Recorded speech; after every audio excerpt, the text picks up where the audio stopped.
reverse osteoarthritis and it will become an obsolete disease. I don't have to say your name twice. Ashley Thompson, Oklahoma. Yeah, make picture, you know.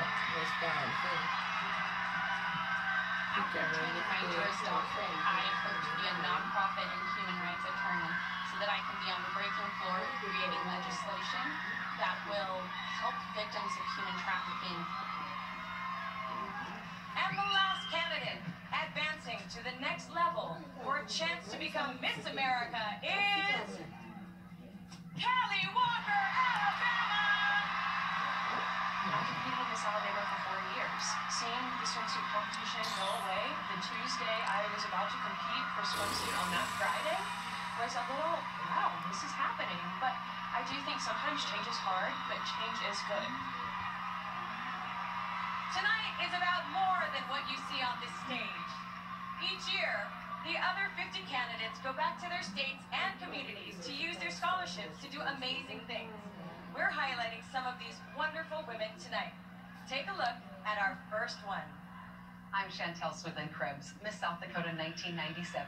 I used my Miss America scholarship money to earn my business degree at Dakota State University, and I'm now serving as South Dakota's Secretary of State.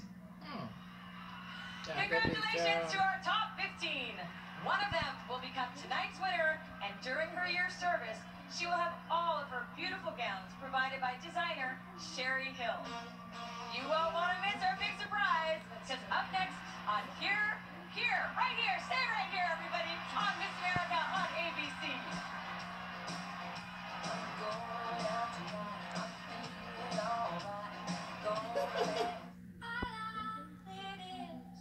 The author and founder of Dry Bar. I speak me them one I get here.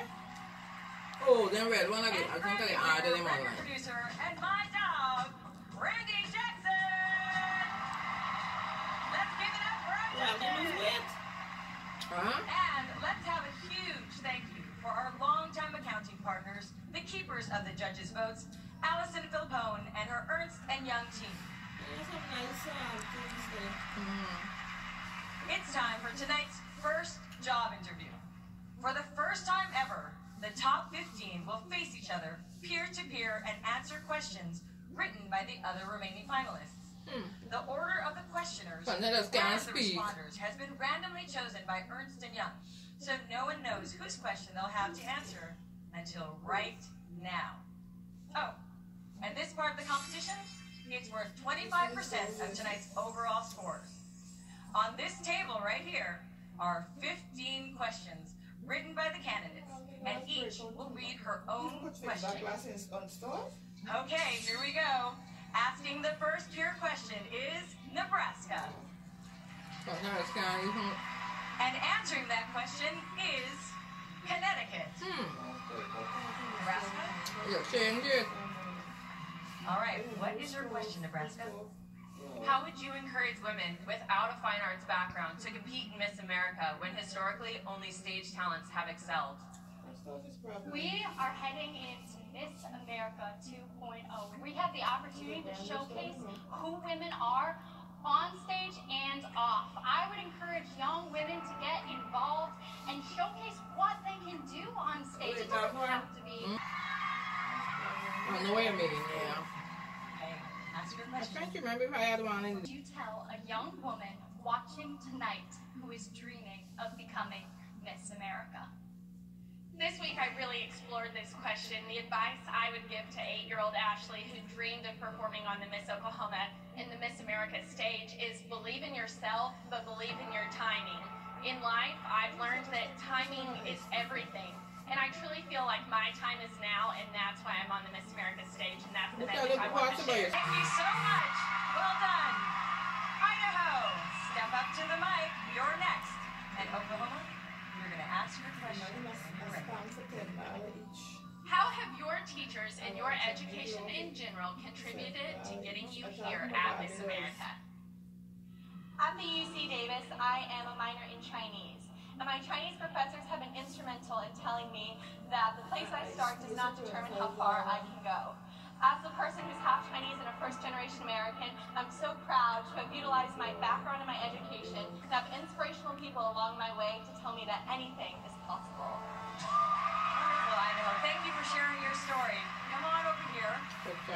Washington, you have the next random. Oh, sorry. Washington is the next randomly chosen candidate. Come on down, and Idaho, let's get your question. They're sticky. Here we go. Okay, ready to ask your question? Okay. Dana Marie, as Miss America, what would you do if you knew you could not fail? There's so many things I would do. First of all, as a broadcast journalist, I would tell the story of Miss America, go to every single state and share why we're relevant. We are advocating for social impact. I want everybody to know when I walk into a room wearing a crown and sash, I advocate for wheelchair adaptive sports so any child, adult, and veteran can be an athlete. Thank you so much, Washington. Indiana, step up to the mic. Washington, pick your card. Ready? Ask your question. Why do you think Miss America as a public figure is relevant in today's world, and how do you plan to prove that? You need a role model. I am firsthand an example of why this organization is relevant. A year ago, I was working full-time in order to afford my online education, but thanks to the scholarships of this very organization, I have a full ride to a private university, and that is relevant. And I would love to share that to our sponsors and future women that would like to get involved in our organization. Thank you, Miss Indiana. Scholarships are so important. Next, New York. Take your place, New York.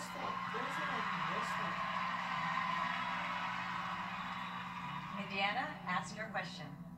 Our generation has a common issue of low self-esteem and body image. How can you promote positive body image as Miss America? I would start by sharing my story. I grew up at a predominantly Caucasian school, and there was only a 5% minority, and I felt out of place so much because of the color of my skin. But growing up, I found my love of arts and through music, and that helped me to feel positive about myself and about who I was, and that's what I would encourage women to do, young girls to do, is find who they are. Find who you are. Wonderfully said, New York. Come on over here, and up next is Colorado. New York, ready to ask your question? Find who you are. Embrace who you are. Miss America values the importance of talent. How would you encourage young people to invest their talents in the arts? The arts are incredibly important in exploring who you are. For me, being artistic is a way to express myself. It's a way to decompress at the end of the day. Through poetry, I'm able to elaborate on my experiences and get things out that I can't necessarily feel comfortable telling to people on a day-to-day basis. And so it's a great way to find a safe space for yourself. Thank you so much. Aren't these ladies doing wonderfully? Yeah. More peer-to-peer interviews coming up. And then we find out who our judges will pick for the top 10 right here on Miss America 2019 on ABC.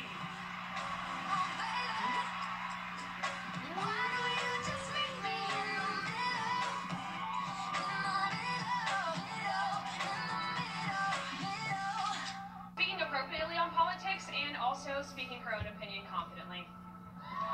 Thank you. Well done. Minnesota, you are next. Come on, Alabama. There's your card. Ready? Ask your question, please. How does the talent you chose to perform here tonight help define you? As a professional dancer, I chose to perform a piece that I choreographed, which actually has the premise of dancing on stage with a ghost. As a choreographer, I love to break down that fourth wall between the performer and the audience to show that vulnerability and make a connection with my audience. Thank you. Well done, Minnesota. Moving on, District of Columbia, please step forward. Choose your card. And please ask your question.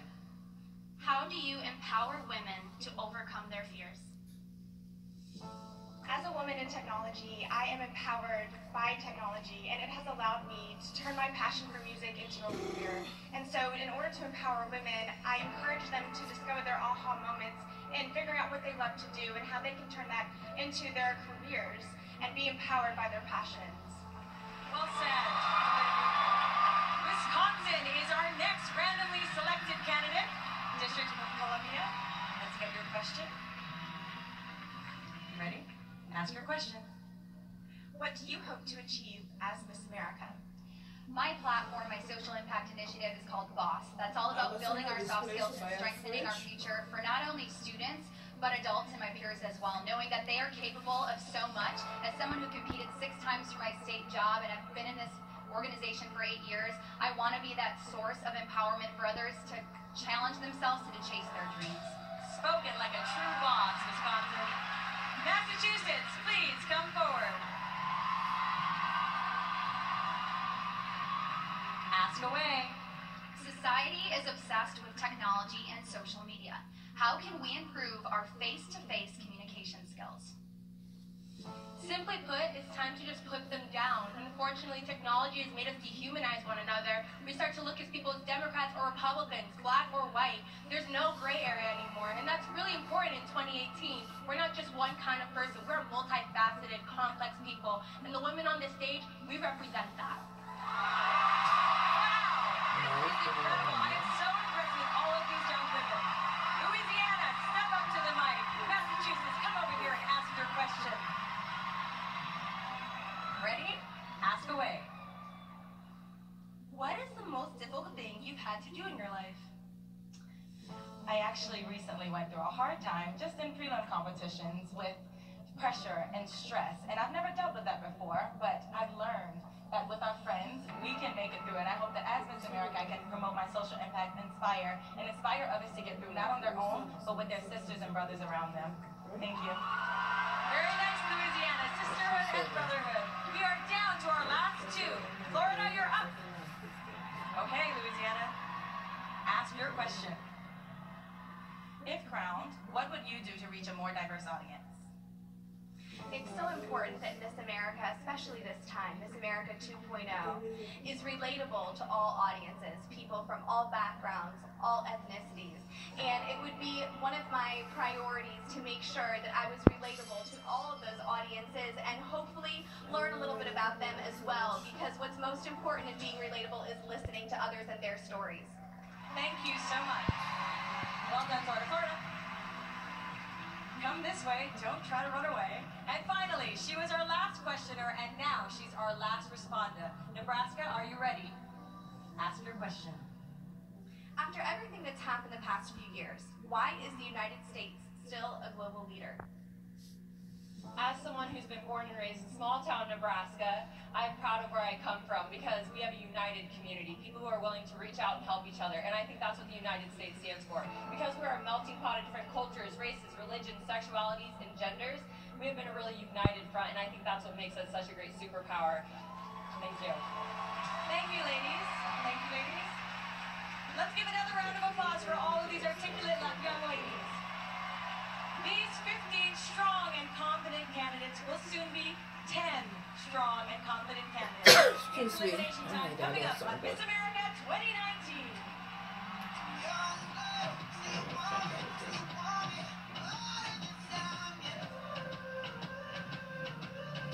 Yo, when I saw you walk out, I will say,